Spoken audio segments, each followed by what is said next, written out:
So these were definitely my 3 highlights, and hopefully the landing will be the next.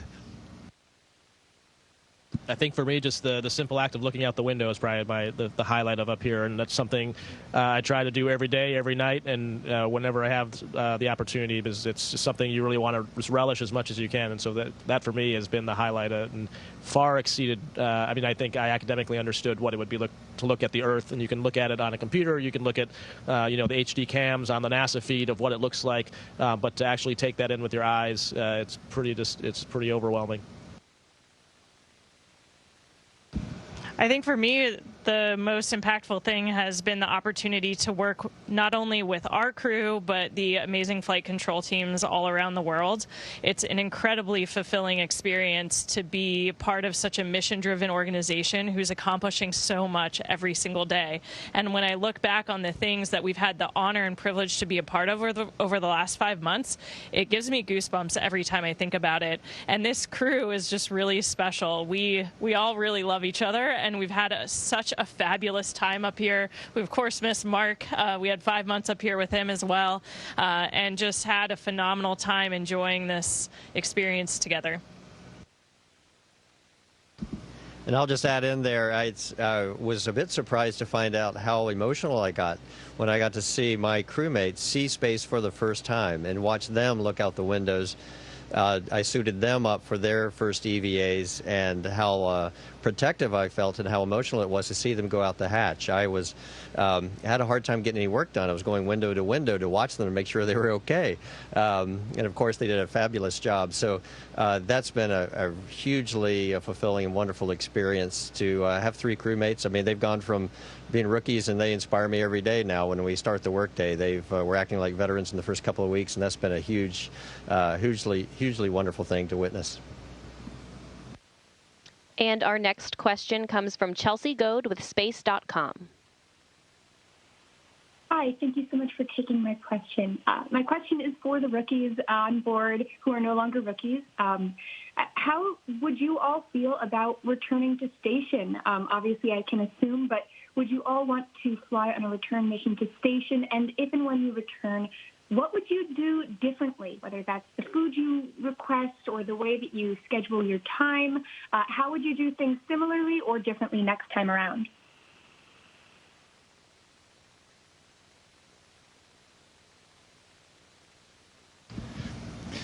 Well, plan my time differently. I think that's difficult because we are all planned for by the ground, and so the ground decides what we are doing and what the activities are. But definitely I would study harder, like geography or our planet or the highlights. Now I've seen the beauty of our planet Earth, and I want to learn so much more. I'm curious, and I also want to visit these places that I've seen from space here, like down on the planet. And so next flight, hopefully I prepare better, study harder, so that I just look out of the window and know exactly where I am. Currently, I still need also support from the computer and the maps, and so yeah, that is my big goal for the next mission. Yeah, I think for me it's partially a result of COVID, so I think naturally it may be a little bit better, but we didn't get the opportunity to travel to a lot of the places and meet people in person. So I think for me, one of the missing pieces, or one of the things I'm sad about, it's amazing science we get to do, but it'd be really even better if you got to meet the people you're talking to in person. And so we're making life-changing discoveries up here on the behalf of the scientists and engineers who thought of these things, but we only get to hear them over the radio, and so we didn't get a chance to meet them in person, or at least not without masks on over a Zoom call or Teams call. So I think in the future it'd be really good, and even in post-flight, to go back and meet some of those teams and see the impacts of what that's doing. So I think that would be what I do different next time. I would absolutely love to come to the International Space Station again. I think it's been such an honor for us to be a part of this incredible engineering and scientific vehicle that has been up here for 20+ years. What an incredible legacy to be a part of. And so we've learned so much, not only individually, but from the history of the station, everything we've accomplished. So being a part of that has been really amazing. And I think for all of us, we would probably just take forward, hopefully, the lessons we learned in our first weeks and months here. I think you feel a lot of pressure when you first get up here, trying to keep up with all the tasks. We have really busy schedules. And when you're doing something for the first time, it always always takes longer. And of course, there's all the growing pains we've mentioned where, you know, I let go of this microphone and that's cool, but if I look away for too long, it's going to disappear and now it's lost and I have to look for it. All these little things like that that you have to get used to. So I would hope that next time we're a little bit more prepared for some of those challenges. And our next question comes from Gina Sinceri with ABC News. What's everyone looking forward to when you get home? A hot shower, a walk on the beach, a cold beer? What's up on your list?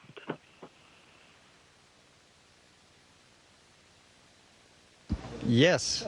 One thing that in looking out the window, that I miss a lot, I miss our planet. I miss being tucked up under the clouds and feeling the rain that's coming from above and feeling my toes in the sand and the grass. So after I see my family, of course, and have a meal that I've been dreaming of, I'll probably go outside and just feel the wind and feel nature.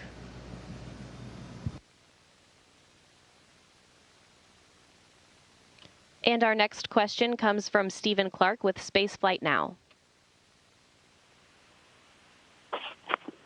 Thanks for taking my question. Stephen Clark from Spaceflight Now. I think my question's for Tom Marshburn. How often do you get to go over to the Russian segment of the space station? I know it's a big station, but how often do you actually get to go over to that part of the station and visit with your Russian crewmates? And what's the dynamic like with everything going on down on planet Earth?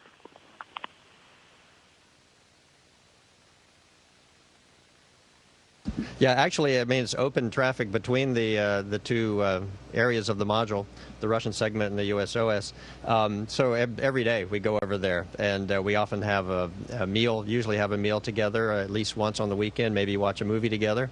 And, of course, we have tasks that they have an EVA coming up. We've been over to work with them on that as well. So it's been a very collegial, very friendly relationship together up here, and we're working together. You know, we rely on each other for our survival. It is a dangerous environment, and so we just go with our training. We go with recognizing that we are all up here for the same purpose, to explore and to keep this space station maintained and to keep performing the science on in our laboratories. And so that is all we focused on. So the dynamic hasn't changed. You know, we have about a 40-year history of working with the Russians, and that is all still very much in work and in play here. And it's been a real pleasure working with our colleagues.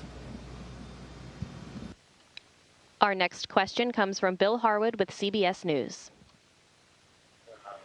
Yeah, I just wanted to follow up on Gina's question. My earlier question, we heard from Kayla and Tom about what they're looking forward to. How about Roger and Matthias? Could you give us some sense of what you guys are looking forward to when you get back? Thanks. Yeah, I think very similar in terms of the immediate things. You know, I can't wait to see my wife and kids. They'll hopefully get to meet us on the plane when we land. And so, yeah, giving them all hugs.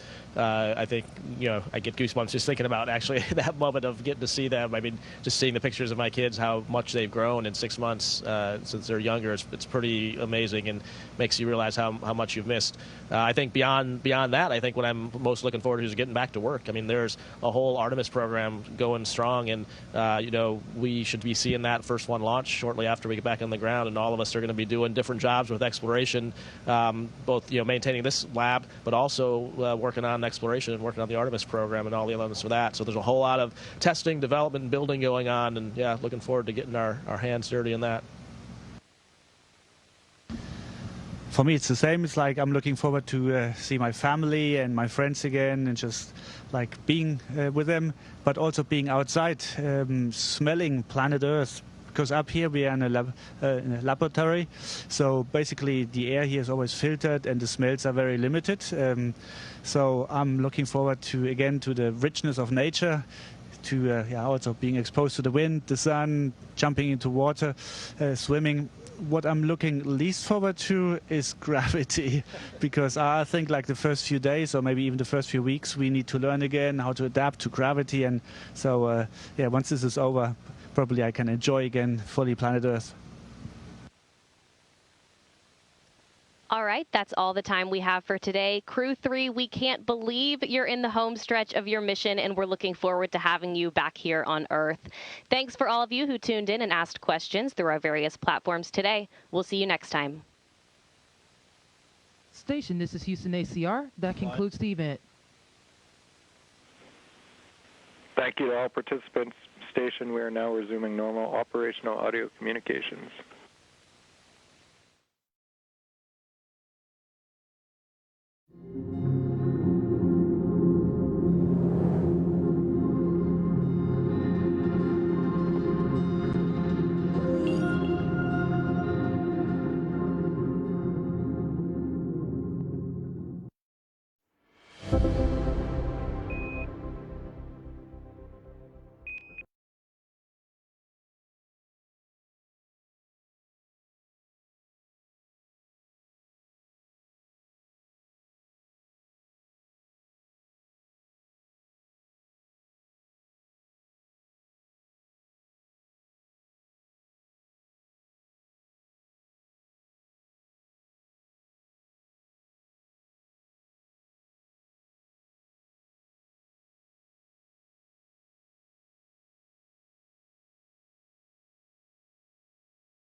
Yeah, Roger, wanted to give you a heads up on our plan here. Any moment now, we are expecting KU to come back at this point. We're going to route some camera views so that we can see Dragon better from the ground here.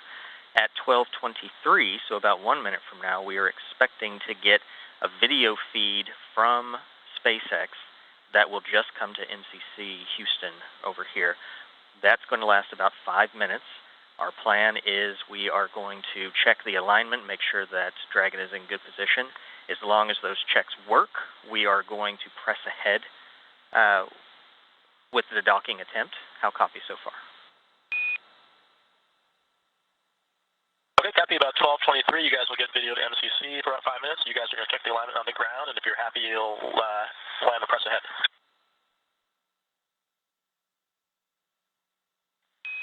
And that's a good copy, Raja, and we will let you know when we're pressing in. Stand by.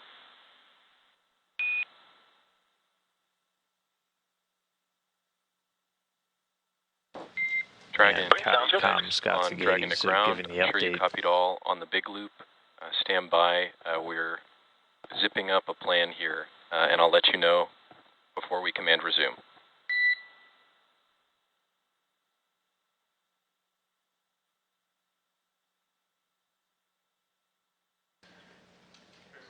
And so again, right now we're standing by for Dragon to make that pass over our SpaceX ground site. The plan, we've now got some additional cameras trained on Dragon, just giving the teams additional alignment insight into the capsule as it still hangs out 20 meters away from the docking port. We're just beginning a pass over station ground sites now, and teams are going to work to get that video up to the crew. This ground site pass will last for about 5 minutes. And that means the video will likely not be available for the entirety of that final approach. However, Dragon, the way the SpaceX flight on the rules big are loop, written, confirm crew readiness for final approach.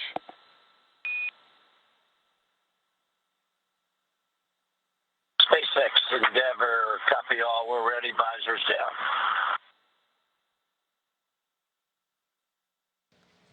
and again, as long as the teams Dragon, have this SpaceX data now, on the big we're loop, able to resume confirm imminent. good alignment. Dragon is entering approach 2.